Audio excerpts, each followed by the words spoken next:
Donc, je voudrais saluer et remercier à la fois naturellement les intervenants pour participer à ce webinaire et les participants.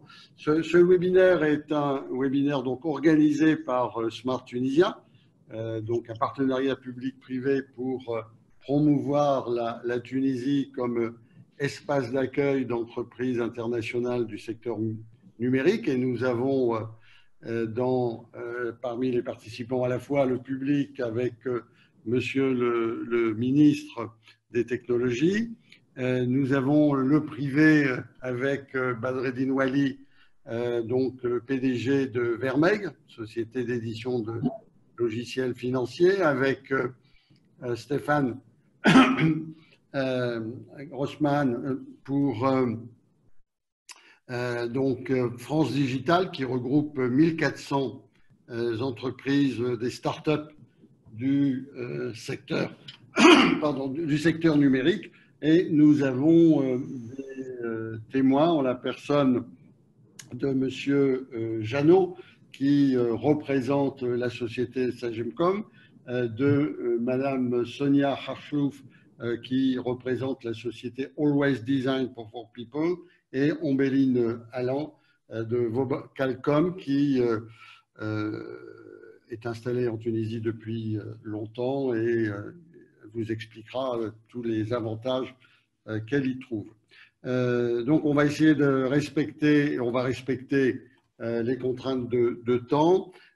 Pour ce qui est de l'interactivité entre les intervenants et les participants peuvent poser des questions par écrit. Il y a une icône en bas, converser. Il suffit de cliquer sur cette icône et d'adresser la question soit à un des intervenants, soit à l'ensemble des intervenants, et j'utiliserai naturellement ces questions, soit pour les répercuter quand elles sont personnelles, soit pour alimenter les débats.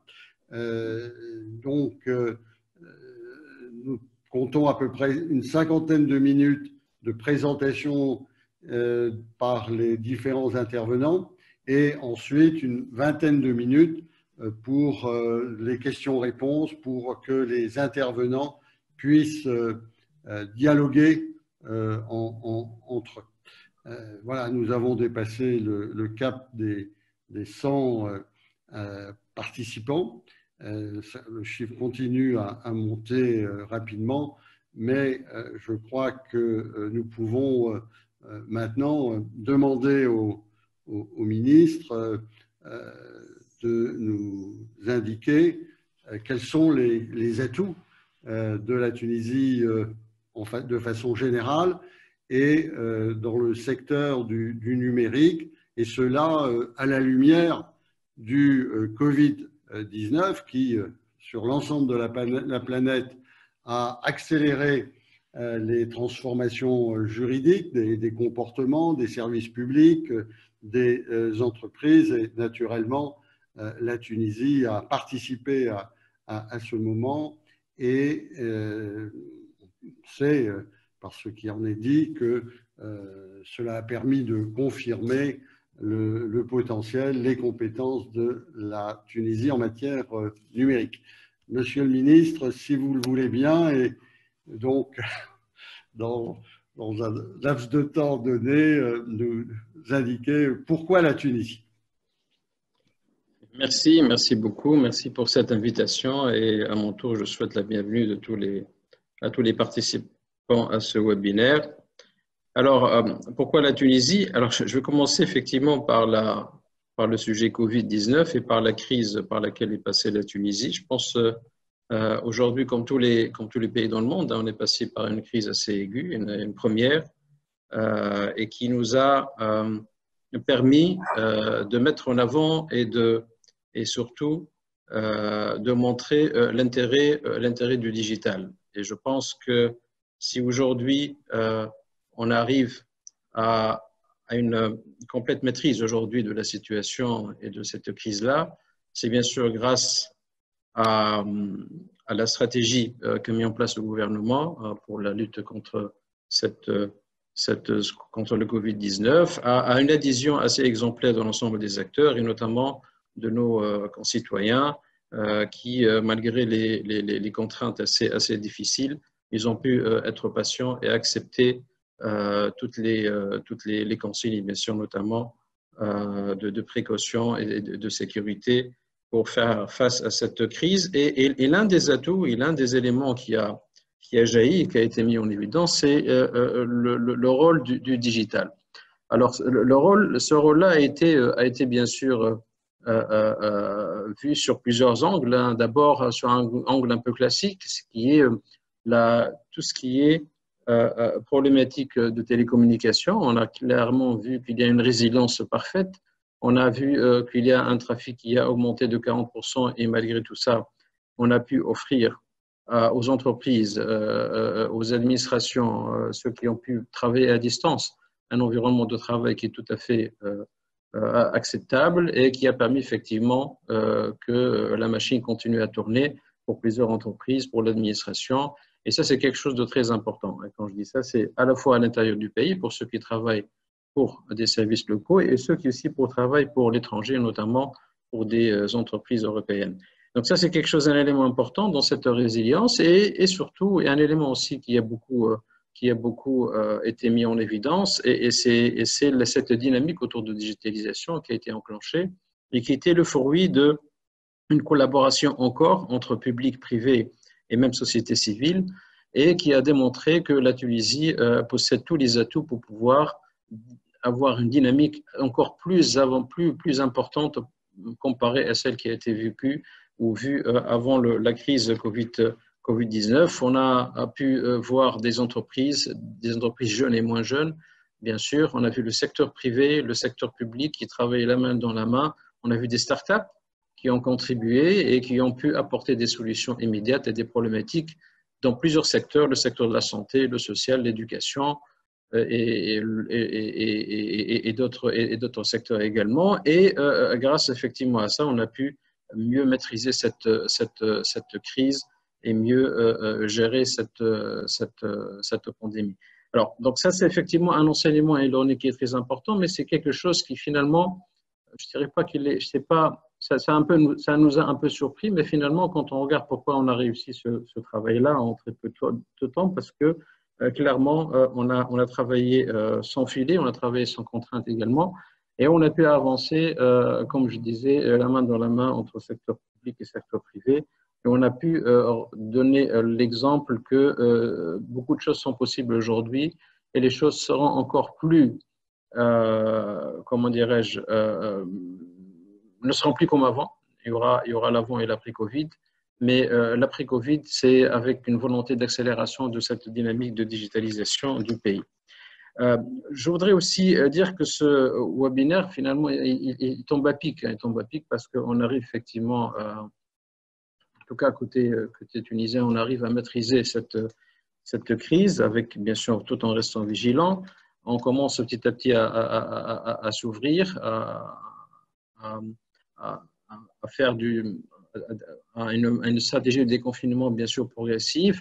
Il y a eu pas plus tard qu'hier l'annonce de l'ouverture des frontières, hein, ça sera à partir du 27 juin. Et donc tout ça fait que, comme je disais, il y a un avant Covid et un après Covid partout dans le monde.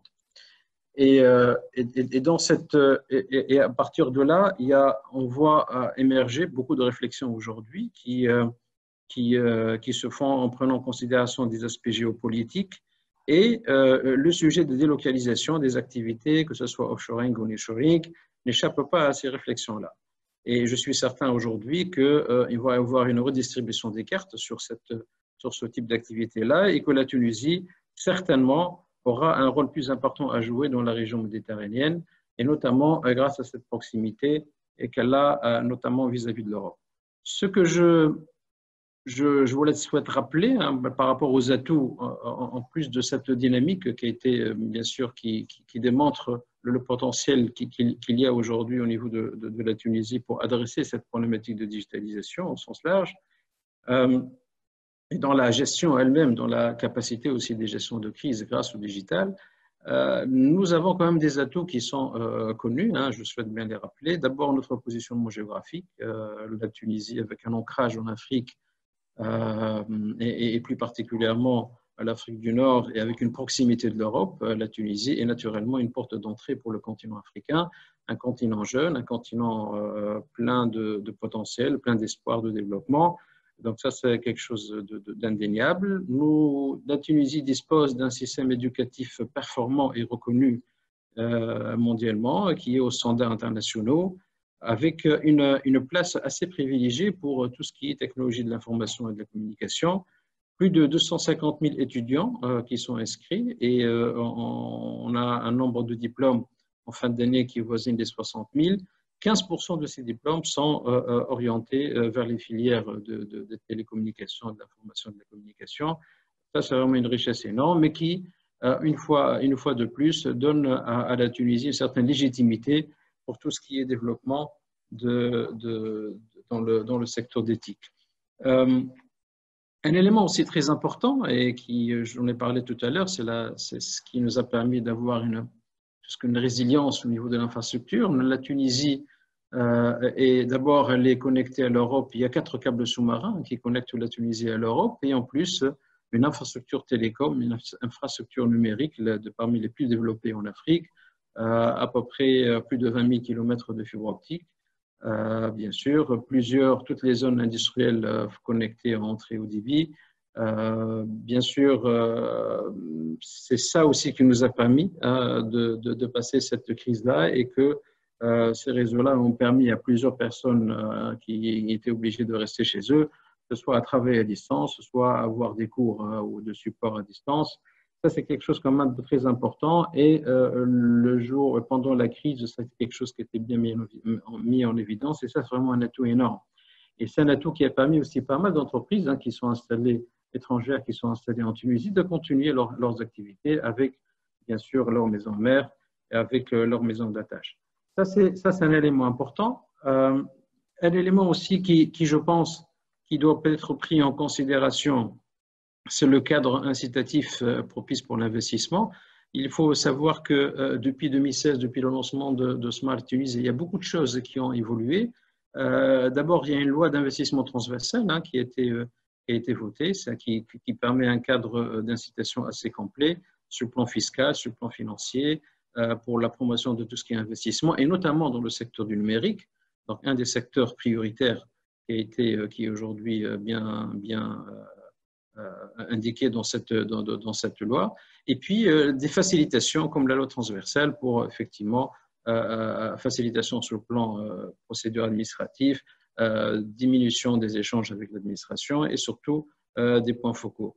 Bien sûr, le cadre Startup Act, qui a été le cadre légal qui a été lancé l'année dernière, en avril 2019, qui booste aujourd'hui l'écosystème d'entrepreneuriat et qui booste l'innovation et la créativité. Ça, c'est quelque chose qui est très important et qui commence à donner des résultats assez intéressants avec une belle dynamique sur le plan entrepreneuriat grâce aux startups aujourd'hui en Tunisie. Et aussi, Smart Tunisie, c'est le cadre que vous connaissez. Je laisserai Badr en parler tout à l'heure et qui, effectivement, grâce au point focal, c'est faciliter effectivement la vie des entreprises qui veulent s'implémenter et investir dans le numérique en Tunisie. Je ne peux pas citer également, en plus de ce cadre-là, en plus d'infrastructures, en plus de l'éducation et le niveau de l'enseignement, la qualité intrinsèque de la Tunisie en tant que démocratie naissante. Ça, c'est quelque chose de très important. Aujourd'hui, la Tunisie est parmi les premiers pays dans la région dans le respect des libertés individuelles et qui s'est naturellement étendu à tout ce qui est respect des données personnelles, la sécurité, la protection des données. Ça, c'est quelque chose de très important. La Tunisie a signé en novembre 2017 la Convention 108 et puis la Convention 108+ en mai l'année dernière, le 24 mai 2019.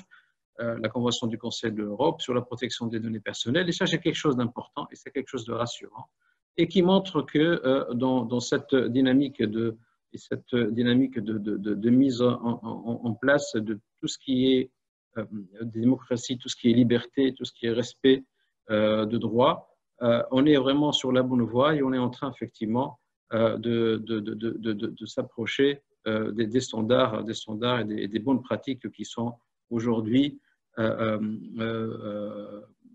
pratiquées en Europe notamment. Et pour ce sujet, on a aussi une loi qui est en cours, qui a été déposée au Parlement. C'est la loi sur le RGPD, l'équivalent de RGPD européen, qui est aujourd'hui déposée au Parlement, qui est en attente de discussion et de vote. Donc, c'est tous ces atouts-là, tous ces éléments qui font aujourd'hui que depuis 2016, il y a un long chemin qui a été parcouru et qui a fait que l'environnement des affaires en Tunisie s'est beaucoup amélioré. Et je peux partager avec vous quelques éléments, quelques classements. La Tunisie aujourd'hui compte parmi les top 5 des pays africains, d'après le Global Competitiveness Report. Nous sommes classés 78 dans le baromètre Doing Business 2020 et avec une dynamique d'amélioration d'une année à une année. Nous sommes également, d'après le Global Entrepreneurship Index de 2019, nous sommes placés 40e mondial, mais on est le premier en Afrique. Et ça, c'est quelque chose de très, très important.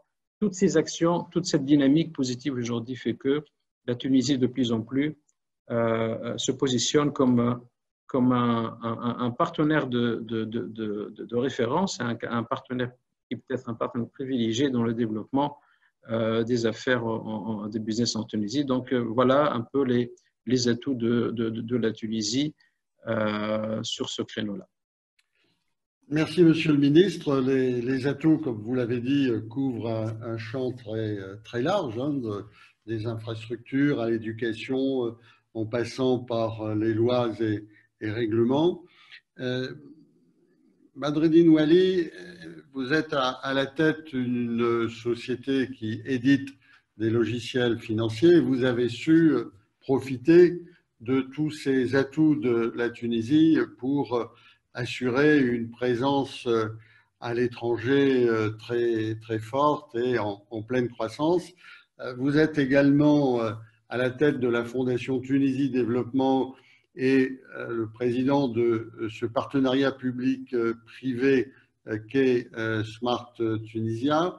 De ces deux points de vue, quels sont les jugements que vous portez sur ces atouts et sur la faculté que la Tunisie a aujourd'hui d'accueillir des investisseurs, des partenaires étrangers dans le secteur numérique? Merci beaucoup, Serge. Donc, vous voyez, autour de la table, si j'ose dire, nous sommes chacun dans un métier différent et pourtant on se retrouve tous en Tunisie. Donc, que ce soit Ambeline qui utilise la Tunisie comme tremplin pour l'Afrique, que ce soit Sonia qui représente le numéro 1 mondial de la paie et des ressources humaines et qui est américaine et qui utilise la Tunisie comme arrière-cour, si j'ose dire. Que ce soit Christian qui, lui, est vraiment dans l'informatique embarquée et un des leaders mondiaux dans ce domaine-là, et lui a une couverture mondiale de ce qu'il fait, pas seulement africaine ou pas seulement européenne. Et nous qui éditons des logiciels sur les 5 continents.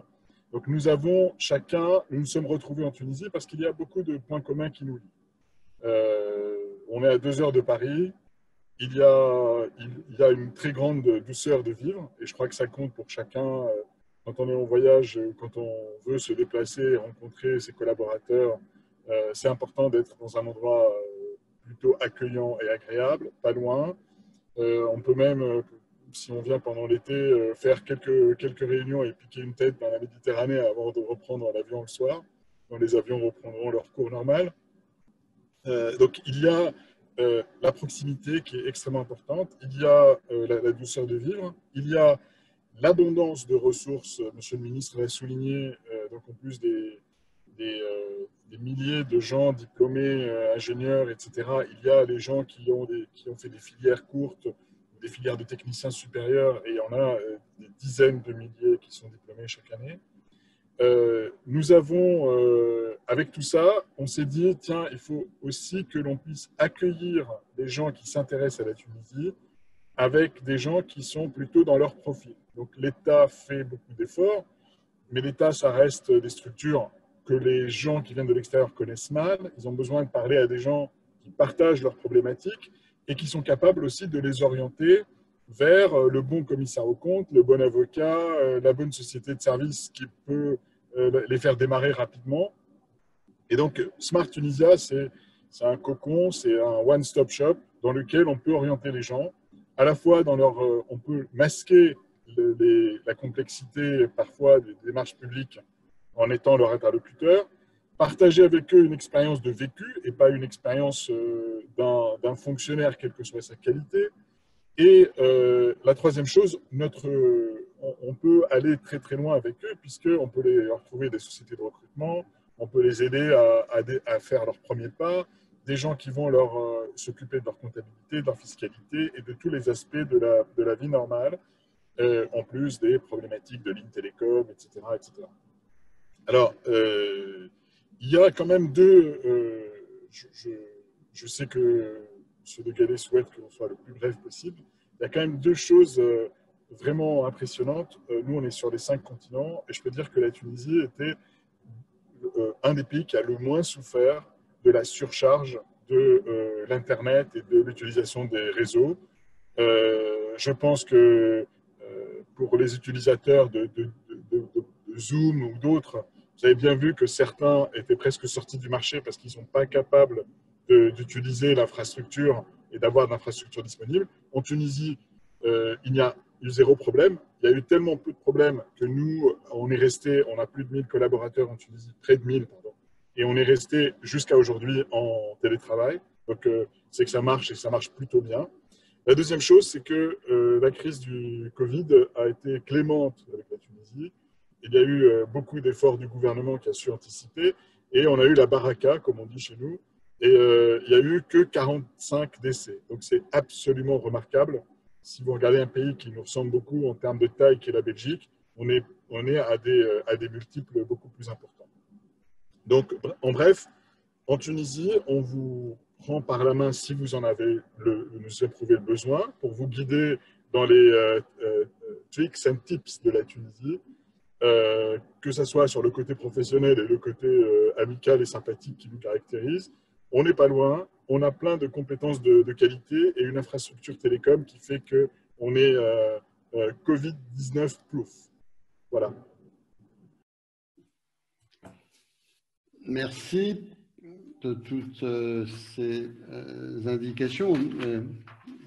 Effectivement, ce qui est important à noter, c'est que la traversée de la phase aiguë du Covid s'est faite en termes sanitaires sans trop de dégâts et on s'en réjouit naturellement et que ça a été une sorte de crash test très positif pour la Tunisie, que ce soit sur les infrastructures ou sur la capacité des personnes à travailler à distance et à continuer à assurer le service. Nous avons ici trois témoignages, comme vient de l'indiquer Badreddine, 3 sociétés qui sont implantées en Tunisie de longue date et qui sont actives à l'extérieur. Christian Jeannot est en Tunisie depuis de nombreuses années. Il est donc sur l'informatique embarquée et il dirige en Tunisie Sagemcom qui compte plusieurs milliers de personnels. Est-ce que, Christian, tu pourrais nous dire en quelques mots ce qui fait que Sagemcom est en Tunisie et a pu développer considérablement ses activités au cours des dernières années?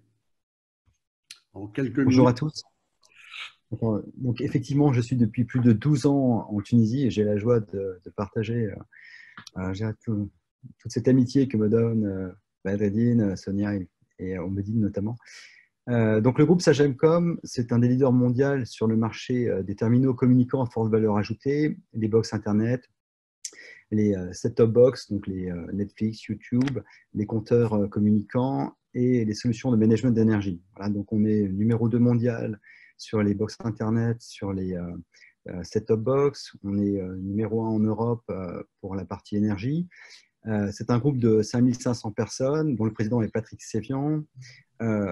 5500 personnes, dont 3500 en Tunisie. Voilà. Et moi, je suis le directeur de la partie recherche et développement en Tunisie. Donc, j'ai 800 personnes sur Tunis, sur plusieurs sites.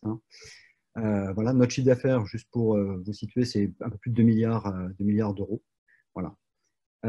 SST, donc Sagemcom Software en technologie, la filiale dont je suis le responsable, est en Tunisie depuis 2005. Donc, on a vécu tous les épisodes de la Tunisie, de la révolution jusqu'au Covid. Et on est toujours très content de pouvoir avoir pu apprécier la joie d'être en Tunisie et le support qui nous a toujours été donné. Alors, pourquoi la Tunisie? Moi, j'ai relevé 4 points que je voudrais partager avec vous. Le premier, c'est bien sûr un excellent rapport compétence-coût.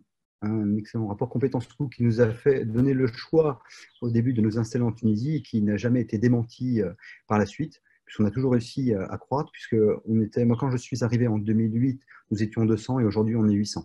Voilà. Donc, on croit en la Tunisie et les compétences sont là. Elles nous permettent de pouvoir continuer à croître dans des conditions qui sont vraiment très salutaires pour l'entreprise. Deuxième point, Badreddine l'avait évoqué tout à l'heure, c'est la proximité de la France. On est à 2 heures de Paris. Le groupe Sagemcom, c'est un groupe français. Pour nous, c'est absolument le modèle idéal en termes de fonctionnement. Troisième point, pour moi, l'écosystème tunisien, il est très, très porteur. D'une part, les relations avec les écoles. Donc, depuis de nombreuses années, nous avons monté des partenariats avec les écoles d'ingénieurs afin de pouvoir, d'une certaine manière, avoir des projets de fin d'études qui correspondent à nos besoins, mais aussi travailler avec eux sur les programmes d'orientation. Donc, aujourd'hui, mes experts, par exemple, donnent des cours ou participent à l'enseignement dans les écoles et la partie pratique est faite sur mes sites, sur les dernières technologies Sagemcom.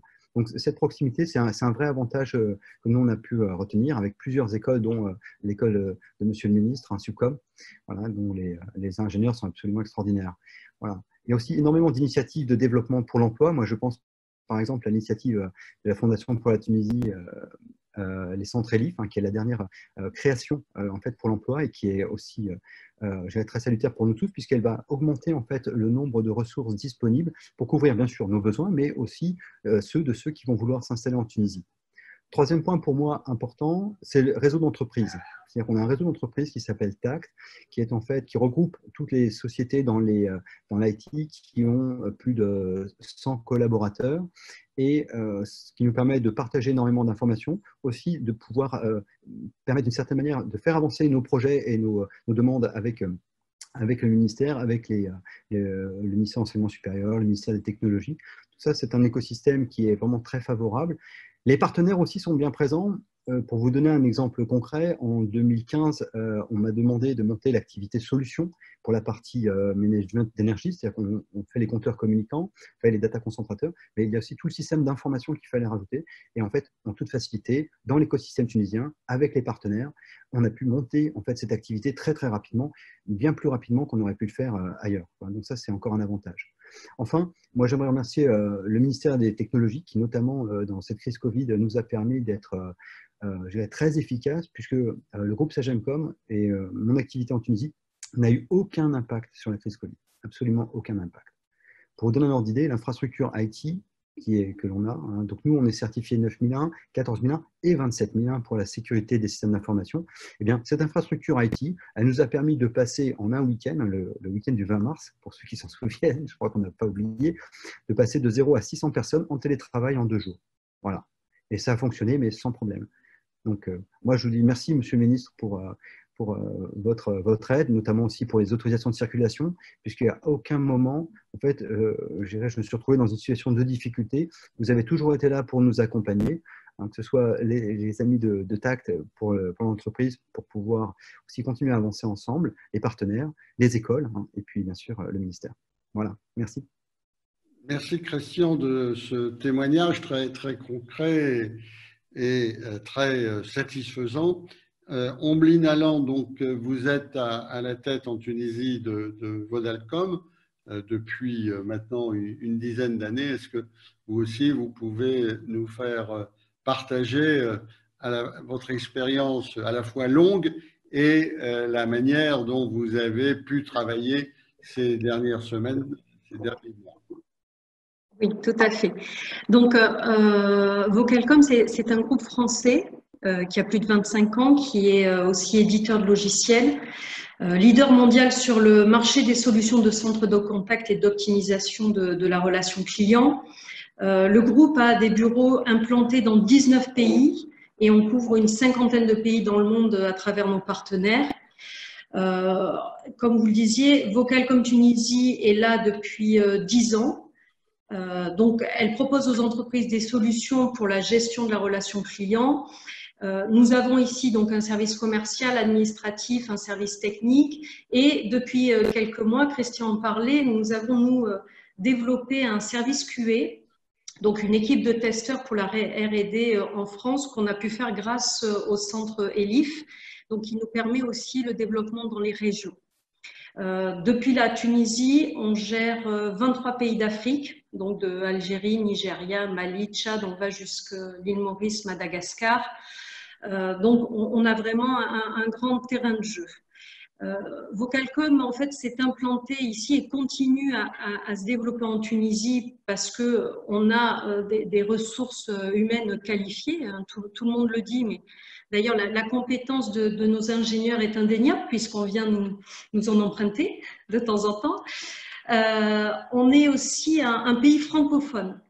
Donc ça, je trouve que c'est important de le souligner parce que du coup, notre terrain de jeu aussi peut être beaucoup plus grand. Et ça, c'est ce que disait tout à l'heure Badreddine. La Tunisie, pour nous en tout cas, Vocalcom, c'est aussi un hub pour conquérir l'Afrique. Malgré une politique qui est pas toujours, qui est toujours un peu timide, tournée vers l'Afrique, la Tunisie a quand même des relations très très fortes avec certains pays d'Afrique. Je parle toujours de l'exemple de Djibouti qui, en 77, à l'indépendance, les Français sont partis avec les médecins, les professeurs. C'est la Tunisie qui est venue aider ce pays. Et du coup, ça a créé vraiment une relation fraternelle que j'ai pu découvrir d'ailleurs lors d'une mission organisée avec le TABC il y a 3 ans. Donc vraiment, la Tunisie comme hub pour se concentrer sur l'Europe, mais aussi sur l'Afrique. Pour finir, j'aimerais aussi, par expérience, hein, la Tunisie a une très très bonne image dans les pays d'Afrique. Souvent, c'est un pays qui est assimilé à la compétence, au sérieux. Aujourd'hui, on est dans un continent qui est pris d'assaut par les Indiens, les Chinois. Je pense qu'il y a une vraie carte à jouer en favorisant aussi les relations sud-sud. Donc, pour moi, c'est vraiment, et pour Vocalcom, l'envie de se développer en Tunisie est profonde et sérieuse. Voilà. Merci beaucoup de mettre cet accent sur la liaison sud-sud. La Tunisie possède ses atouts propres et possède aussi le fait que c'est une économie en transition et que donc elle est plus facilement à l'écoute et en réponse vis-à-vis de pays eux-mêmes en transition. Donia Rachlouf, donc vous êtes à la tête en Tunisie de Always Design for People. Vous êtes également installé depuis quelques années ici. Est-ce que vous pourriez nous faire part de votre expérience et peut-être de vos projets? Bonjour à tous. Merci Serge. Donc, je ne sais pas ce qui arrive avec ADP, mais on se trompe toujours d'intitulé d'entreprise. ADP n'est pas l'aéroport de Paris, ADP n'est pas Always Design, ADP c'est Automatic Data Processing. Je suis désolée. Donc, bon, mais... Je vous ai dit hier, donc on s'est trompé la semaine dernière dans une radio locale en parlant de nous, en annonçant la réouverture de l'aéroport de Paris-Orly, en disant Automatic Data Processing. Et là, c'est pareil. Donc, je reviens pour dire Automatic Data Processing, donc c'est une multinationale américaine qui est un leader mondial des solutions de gestion de capital humain. Donc, nous sommes côté SP500 et côté Nasdaq 100. Donc, nous offrons à nos clients une large gamme de solutions de gestion de paye, des talents et aussi des taux. Donc, nous sommes présents dans un peu plus que 140 pays et je vais vous donner quelques chiffres pour situer un peu l'entreprise. ADP dans le monde, c'est 58 000 collaborateurs. C'est un chiffre qui dépasse les 14 milliards de dollars et c'est un portefeuille qui dépasse les 810 000 clients. Donc, en Tunisie, l'expérience avait démarré en 2007 et aujourd'hui, on compte un peu plus que 860 collaborateurs répartis sur 3 sites. Donc, nos collaborateurs interviennent sur le processus de paie, sur la partie support, consulting et CRH, et aussi sur le développement et testing des produits. Donc, nos clients sont principalement situés sur la rive sud de l'Europe et nos collaborateurs parlent pas moins que 6 langues étrangères. Malgré que l'entreprise est vraiment concentrée, focalisée sur la partie digitalisation, robotisation, on continue notre croissance soutenue en Tunisie. Je parle de croissance contenue d'effectifs parce que sur les 2 dernières années, nous avons fait une croissance nette de 250 collaborateurs, bien évidemment pour accompagner l'extension de nos activités en Tunisie. Donc, je rejoins Monsieur le ministre en parlant d'évolution de réglementation européenne. Aujourd'hui, l'évolution de la réglementation européenne est finalement, pour ADP, on a fait des avancées en ce domaine pour sécuriser la sécurité des données de nos clients, nous permettent d'avoir des perspectives futures aussi très prometteuses. Donc, pour résumer, je dirais, pour la Tunisie, la proximité avec l'Europe, ça c'est évident. La disponibilité de viviers de ressources qualifiées et maîtrisant plusieurs langues étrangères, la mise en conformité avec la réglementation européenne, et je rajouterai un dernier élément qu'on a découvert en ce temps-ci, c'est la mise en contrôle des risques. Constitue pour nous 4 éléments vraiment très avantageux pour la Tunisie. Et là, je souhaite très rapidement vous partager avec vous notre expérience du Covid, parce que la maîtrise de risque pour les multinationales constitue un élément très important dans la prise de décision de délocalisation. Donc, comme toutes les entreprises, nous avons dû basculer l'ensemble de nos collaborateurs en un jour en télétravail. Donc, nous avons activé notre business continuity plan en un jour. Donc, bien évidemment, au départ, nous avions quelques réserves parce que tester un dispositif pour un jour ne veut pas dire le réussir dans la durée. Et aussi parce que nous, de par notre activité, on a vu notre volumétrie, nos charges multipliées par 2, vu les décisions qui ont été prises par les pays européens, notamment les mesures de chômage partiel et autres. Donc, on était dans une phase, là, on avait une charge très importante à gérer, les collaborateurs qui étaient chez eux à gérer ces challenges. Et heureusement, donc, on était vraiment nous-mêmes agréablement surpris par les résultats qui dépassaient les attentes, que ce soit en termes de performance réseau, application, connectivité. Donc, tout était parfait. D'ailleurs, on continue aujourd'hui à gérer l'activité à distance. Donc, je dirais aussi que la réussite de la Tunisie à piloter l'étendue de la crise a été regardée à l'échelle internationale. Donc, c'est quelque chose de très observé et des pays qui ont des moyens qui dépassent les moyens de la Tunisie n'ont pas su gérer cette crise de la même façon. D'ailleurs, notre site de Tunis a été sélectionné parmi les 5 sites pilotes à l'échelle mondiale à réouvrir à partir de juillet. Et je pense que ça, c'est un élément très important à souligner. Merci beaucoup de ces arguments en faveur de la Tunisie qui tous convergent sur la qualité et la solidité de la Tunisie dans le secteur numérique.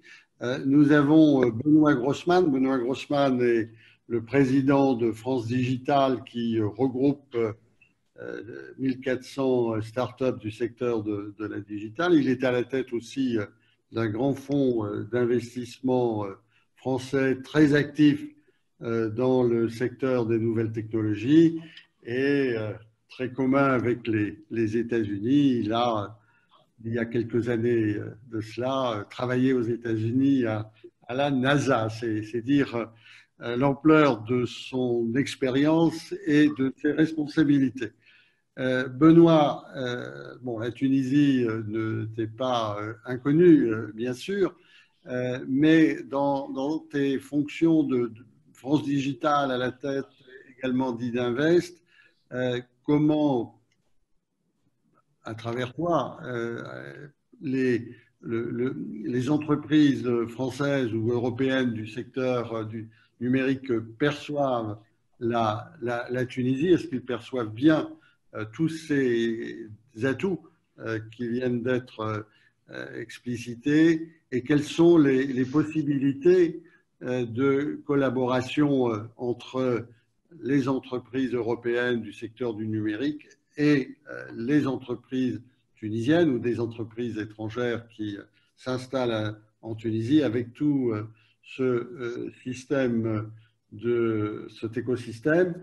Une question porte, des participants porte d'ailleurs sur est-ce que la pandémie ne va pas faire changer notre manière de travailler, non seulement par le télétravail de ceux qui étaient déjà dans l'entreprise et qui adoptent un nouveau mode de travail, mais également développer dans cette phase de croissance une délocalisation plus accentuée des collaborateurs, et faire que, au lieu de faire venir des Tunisiens qualifiés en France, finalement, leur permettre de faire du télétravail en Tunisie et de bénéficier ainsi de tous les atouts du télétravail en soi et du télétravail à partir de la Tunisie. Voilà quelques questions qui apparaissent dans les commentaires des participants. Très bien. Donc, enchanté de participer à ce webinaire. Donc, Benoît Grossman, donc, comme Serge l'a indiqué, je dirige un fonds d'investissement qui s'appelle Inavest. On est très actifs dans le monde du digital. Et depuis 6 mois, j'ai l'honneur de présider France Digital, qui est une association française qui regroupe beaucoup de startups du digital et des entrepreneurs du digital. Donc, déjà, si on a un petit peu positivé sur l'environnement macroéconomique, je pense que toutes les sociétés vont souffrir, mais les sociétés du digital beaucoup moins que les autres. Pourquoi? Parce que ce sont des sociétés qui sont bien sûr beaucoup plus agiles, beaucoup plus flexibles, parce que les gens sont plus jeunes. Ce sont des sociétés où le télétravail est très bien adapté. Ensuite, ce sont des secteurs d'activité bien sûr qui sont en plein boom, notamment le e-commerce. Avec le confinement, je crois que le e-commerce a fait un x2 par rapport à pré-crise. Le télétravail, il a juste fait un x10. Et les sociétés digitales sont très adaptées pour faire ce genre de choses. Alors après, quand on regarde des considérations plus microéconomiques, comme tu l'indiquais Serge, on s'aperçoit que le télétravail, finalement, ça marche vachement bien. Moi, la preuve, je ne sais pas si vous voyez dans ma vidéo, mais je suis en voiture, donc je me suis quand même arrêté. Je ne conduis pas en travaillant, ça sera un petit peu dangereux. On s'aperçoit que le télétravail a marché admirablement bien dans l'économie et dans les boîtes du digital, remarquablement bien. Toutes nos sociétés en portefeuille, on en a à peu près une cinquantaine, elles sont passées du jour au lendemain 100% télétravail.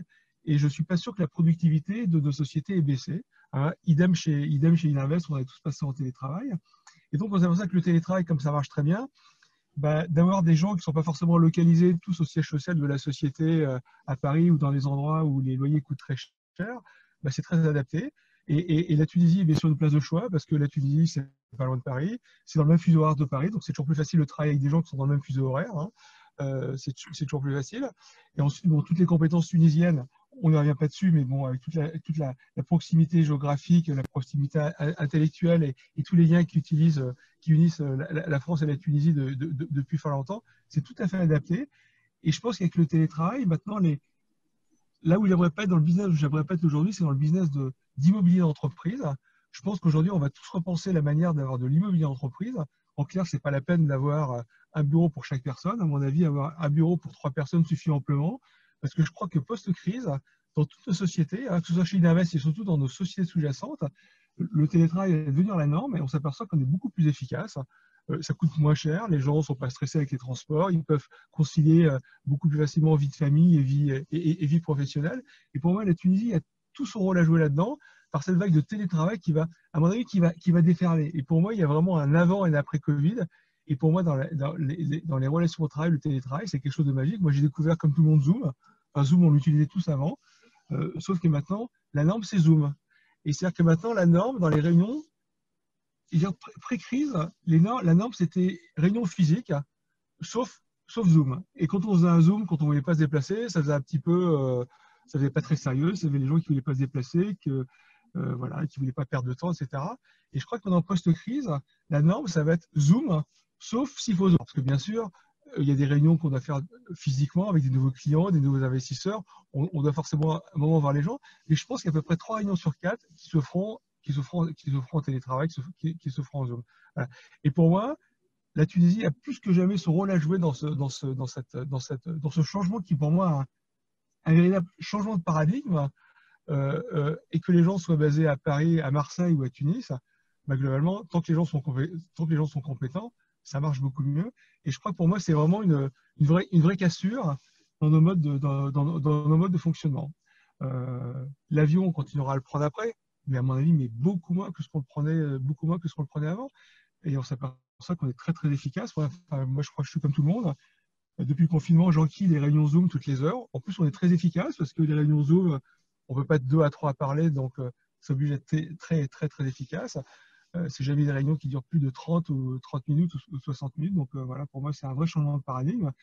Et une fois de plus, les sociétés digitales sont hyper adaptées à ce genre d'outils. Voilà. Bien sûr, il y a des tas d'industries. L'industrie vraiment manufacturière, ben ça va être beaucoup plus dur pour cette industrie parce qu'avant de faire du télétravail, c'est bien sûr pas adapté. Et nous, on est en plein dans la mouvance. Donc, je crois que dans toutes les crises, il faut savoir saisir les opportunités. On a une chance historique. Il faut continuer à développer cette partie-là. Et moi, je suis très positif. Alors, bien sûr, toutes nos sociétés vont souffrir. On va tous souffrir dans le monde entier. Hein, on parle de récession. En France, on parle de récession de 10% du PIB, ce qui est historiquement atrocement haut. Mais dans toutes les crises, il faut savoir saisir les opportunités. Le développement du digital, notamment en nearshoring, est complètement adapté. Donc, pour moi, la Tunisie a plus que ça passe à jouer. Elle l'avait déjà avant, pré-crise, post-crise, plus que jamais. Merci de ce plaidoyer pour le monde d'après, celui de Zoom et de moindres déplacements et d'une efficacité plus grande. Nous avons donc une série de questions. J'en ai posé une à l'instant et on voit bien que le télétravail, c'est un argument supplémentaire pour une implantation en Tunisie par rapport à tous les arguments qui pouvaient prévaloir auparavant. J'ai, Monsieur le Ministre, quelques questions pour vous. Vous avez expliqué, ceux qui vivent en Tunisie, qui travaillent en Tunisie, ont partagé ce jugement.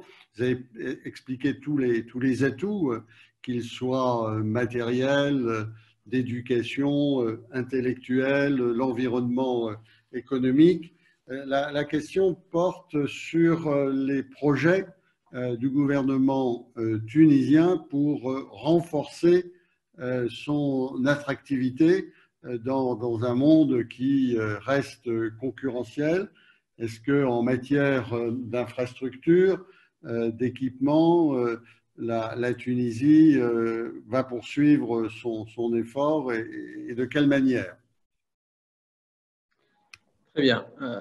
Effectivement, il y a une question déjà qui s'est posée sur la stratégie du plan national numérique, le plan stratégique numérique 2020. Où sommes-nous? Est-ce qu'il y a aussi une étude à faire ou une actualisation pour l'avenir, pour 2025 et voire 2030? Et je pense que ça rejoint un peu la question. Oui, aujourd'hui, il y a toute une dynamique aujourd'hui qu'on doit continuer. Si je dois la résumer, je la résumerai en 3 grands axes sur lesquels il faut qu'on travaille. On a un qui est tout ce qui est modernisation de l'administration par les projets de tout ce qui est administration électronique. Et ça, c'est quelque chose de très important. Et on l'a vu déjà pendant la crise, comment la simplification de certaines procédures ou bien la digitalisation d'un certain process. Je donne l'exemple juste le processus d'octroi des autorisations qui était assez compliqué au début. Ça a beaucoup simplifié les choses. Donc oui, il y a des grands projets dans la modernisation de l'administration. Ça, c'est très important et ça, c'est un facteur important pour le citoyen et pour l'entreprise aussi. Pour avoir des procédures qui sont simples et qui sont agiles et qui sont rapides. Ça, c'est un point, un élément important. On va continuer à travailler sur le développement du très haut débit et du haut débit, que ce soit filaire ou radio. On a tout un plan, et notamment axé dans les années qui viennent dans les régions lointaines et surtout pour connecter les établissements scolaires. Et ça, c'est un investissement très important et pour la vie, c'est un gros investissement.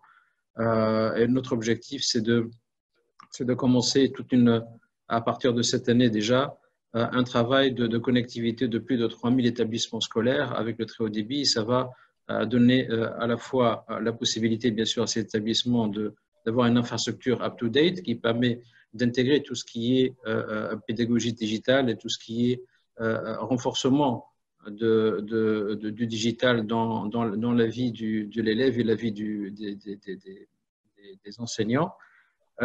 Et qui va permettre également d'aller chercher des endroits assez lointains pour effectivement pouvoir les équiper de très haut débit. Ça, c'est quelque chose de très important. Dans le troisième axe, c'est tout ce qui est, ça c'est un élément aussi avec un impact social très important, tout ce qui est intégration, je dirais, financière.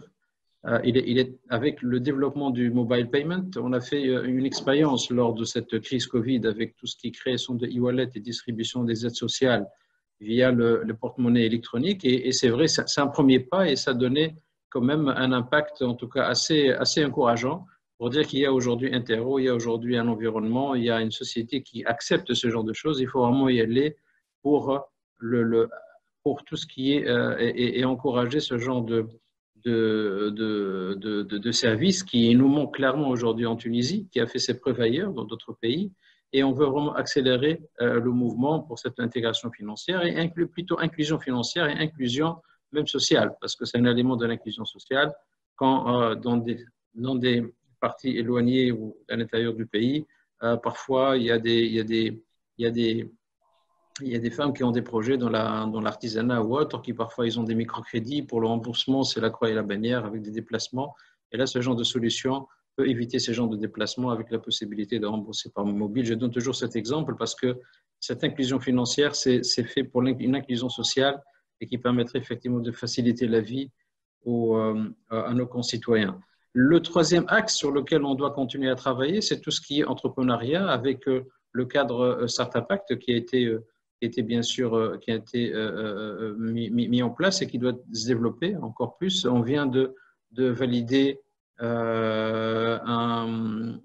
financement très important pour créer le fonds des fonds qui va être le bras d'investissement et de financement de cet écosystème de start-up, bien sûr, avec bien sûr des fonds qui vont s'adresser aussi à des entreprises, des PME, PMI, et avec bien sûr les axes de développement, tout ce qui est écosystème et tout ce qui est, je dirais, tissu lié à l'économie du numérique, notamment un nouveau souffle qu'on doit donner à Smart Tunisien. On est en train de travailler avec Sibadreddine, avec toute l'équipe, pour effectivement redonner un peu, revoir peut-être le concept aujourd'hui de Smart Tunis et lui donner un peu plus voir tout je dirais, le learning sur les 4 dernières années ou 5 dernières années par rapport à ce projet et lui donner un nouveau souffle, peut-être une nouvelle dynamique pour renforcer ce secteur de tout ce qui est nearshoring et offshoring. Voilà, globalement, ce sont les axes, je dirais, sur lesquels on doit continuer à travailler. Dans les questions, il y avait une question aussi qui a été posée, et toujours, comment peut-on maintenir la dynamique qui a été créée lors de cette crise de Covid? Comment peut-on la maintenir? Et comment maintenir cette dynamique positive en termes à la fois de créativité, en termes de delivery aussi, parce qu'il y avait beaucoup de choses qui ont été faites en peu de temps. Et c'est vraiment là, c'est ce qu'on souhaite faire. C'est aujourd'hui, c'est l'objectif, et on est en train de travailler en comité mixte, public-privé. Sibadreddine est encore l'un des membres de ces comités-là qui nous aide là-dessus. On essaie de trouver un framework qui va nous permettre de continuer cette dynamique.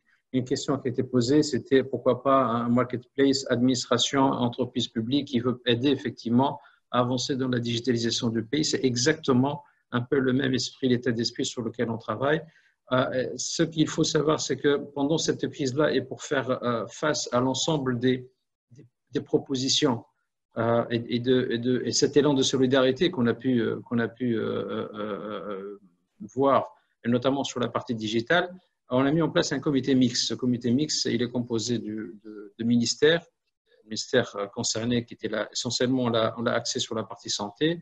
Il y a le ministère des Technologies, il y a bien sûr les représentants de la société civile, et il y a bien sûr le secteur privé qui était aussi bien représenté. Et on a travaillé la main dans la main pour effectivement bien cadrer ces propositions-là et offrir des solutions au ministère de la Santé en l'occurrence, et un peu aussi pour le ministère des Affaires sociales.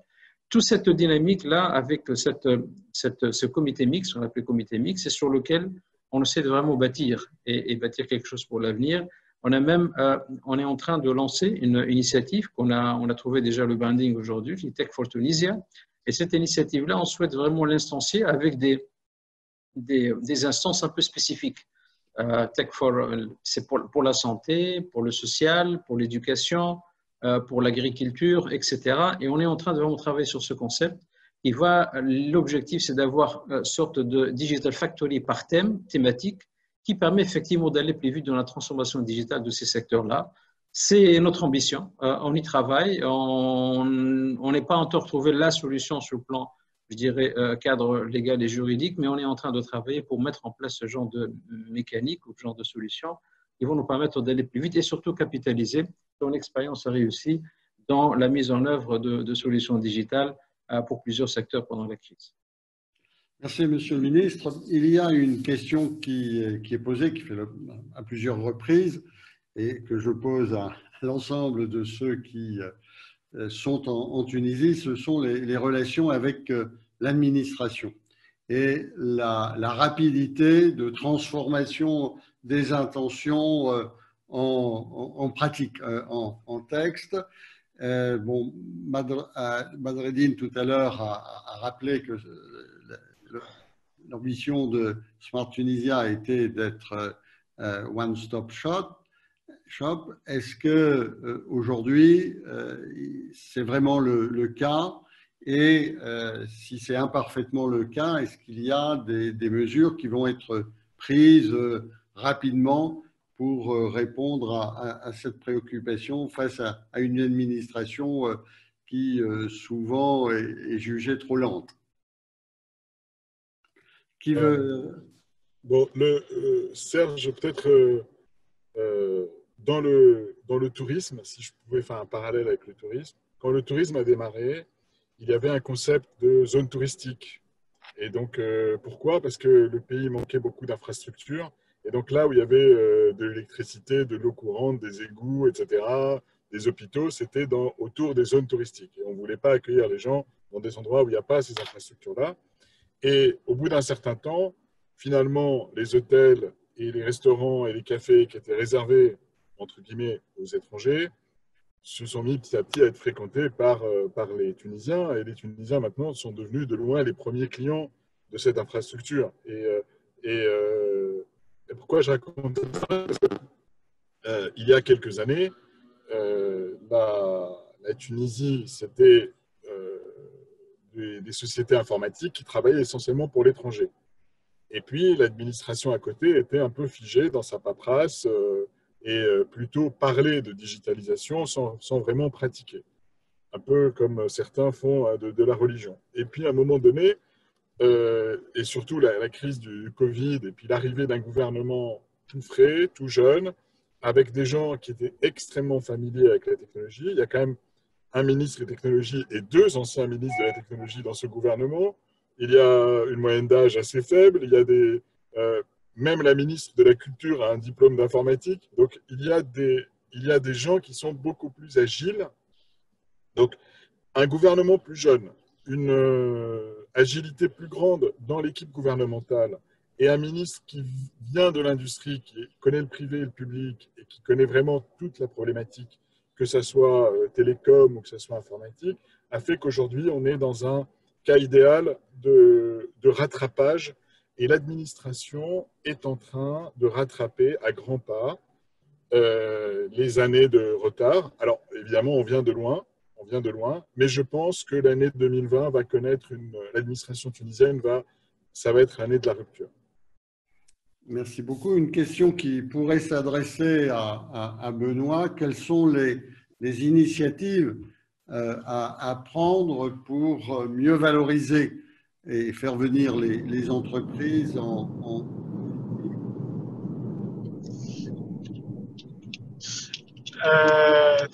très bonne question. Très bonne question. Je crois que tout ça, ça se fera avec le temps. Hein. On ne transforme pas des relations du jour au lendemain. Ça va se faire avec le temps, ça va se faire progressivement.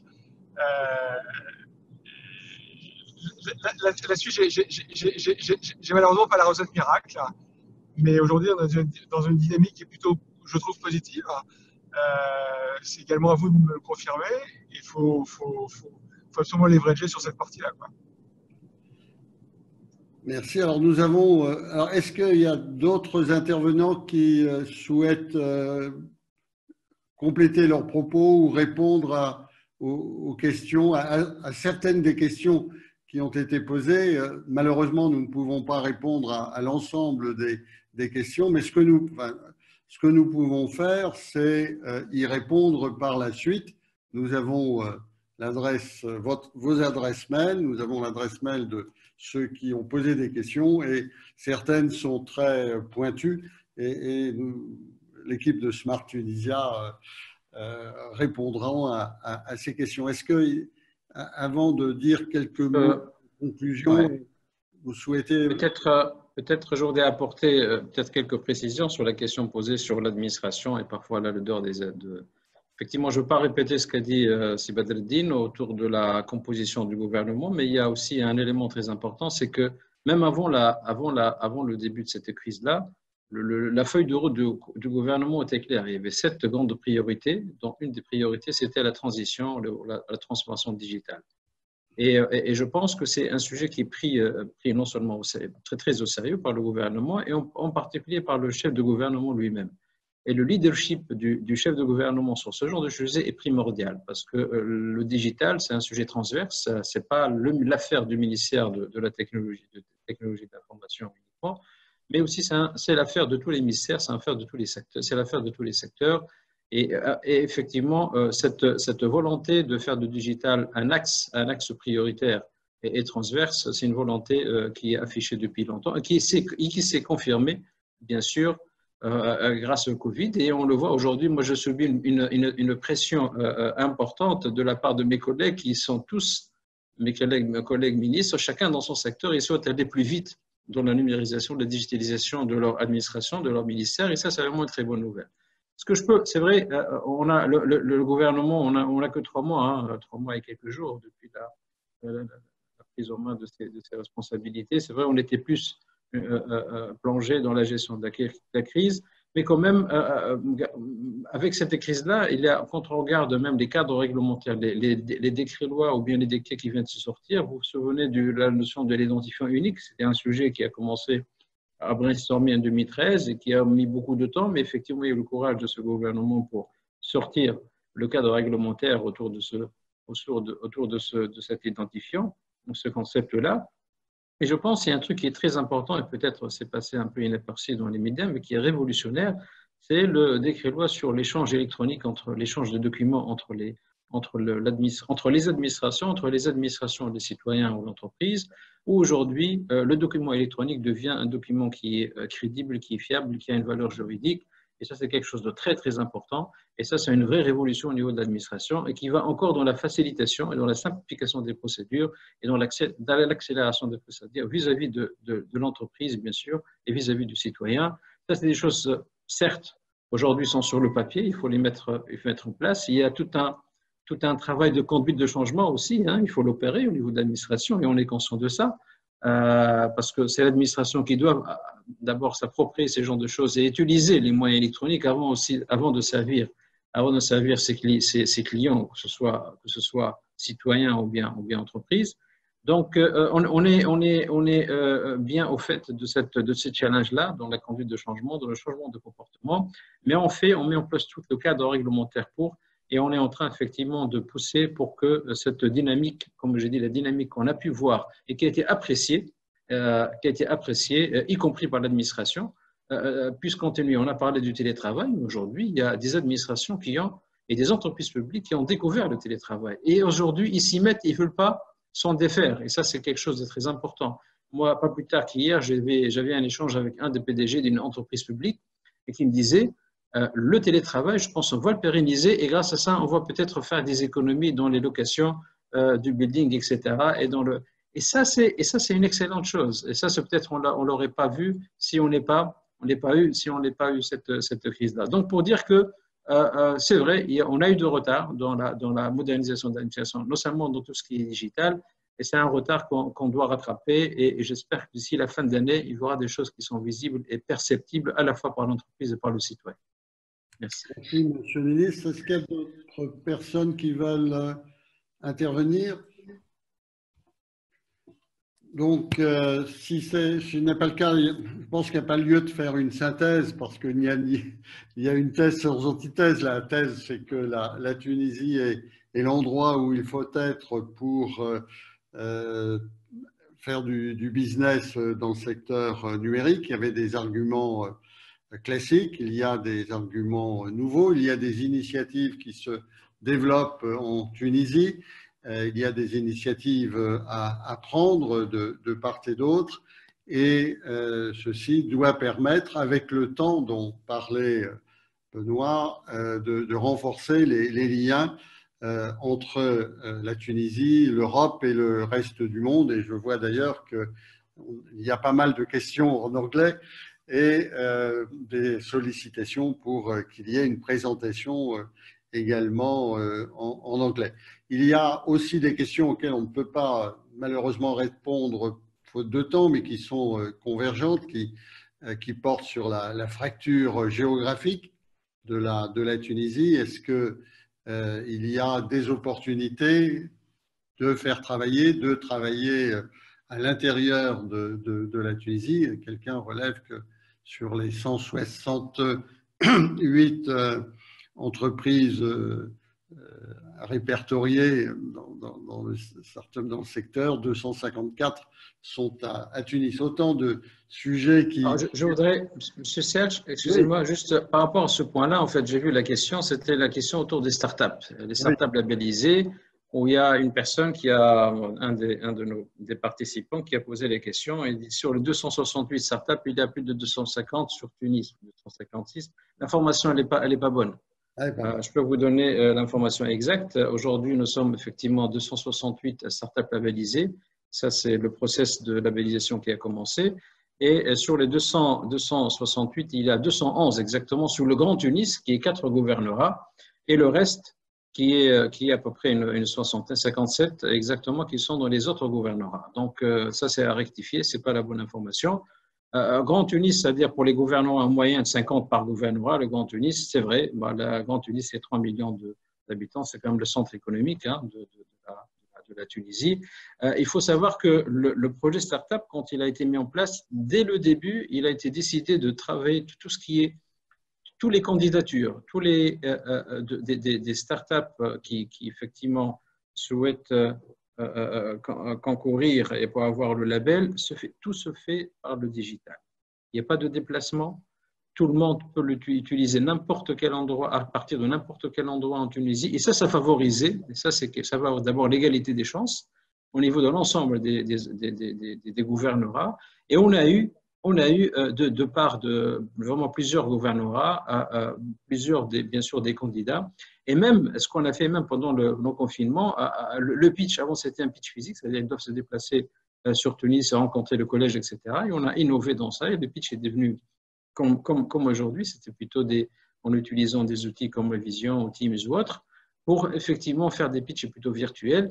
Et ça s'est passé comme ça. Et clairement, toute la démarche qui a été mise en place, c'est une démarche pour encourager l'égalité des chances, et encourager effectivement des porteurs de projets des régions de la Tunisie, de l'intérieur de la Tunisie, à être présents. Et c'est un peu le cas, c'est vrai. On a, comme je dis, 511 sur le Grand Tunis, c'est pas sur Tunis également, uniquement, et une soixantaine sur les autres gouvernements, ce qui est améliorable certainement, mais ce n'est pas les chiffres qui ont été indiqués dans la question. Merci, Monsieur le Ministre, d'avoir rectifié les chiffres et montré qu'effectivement, à l'intérieur du pays, il y a des entreprises qui s'installent et qui sont performantes. Cela va d'ailleurs dans le sens du projet ELIF, dont parlait tout à l'heure Christian Janot, et qui est un volet important de la Fondation Tunisie Développement, qui est de requalifier des jeunes diplômés du supérieur pour les amener à occuper des emplois qui sont recherchés. Merci aux intervenants, merci aux participants de ce webinaire qui pourrait être suivi d'autres, peut-être plus précis, plus individualisés, mais qui sont une contribution à cet effort que nous devons mener pour le renforcement des relations de travail entre la Tunisie, l'Europe et le reste du monde dans le secteur numérique où on voit la donne a changé et elle a changé en offrant davantage d'opportunités à la Tunisie. Merci. Merci Serge. Merci Excellence. Merci. Salut. Merci à Merci vous. beaucoup. Merci Merci beaucoup. Merci. Merci, au revoir. Bonne route.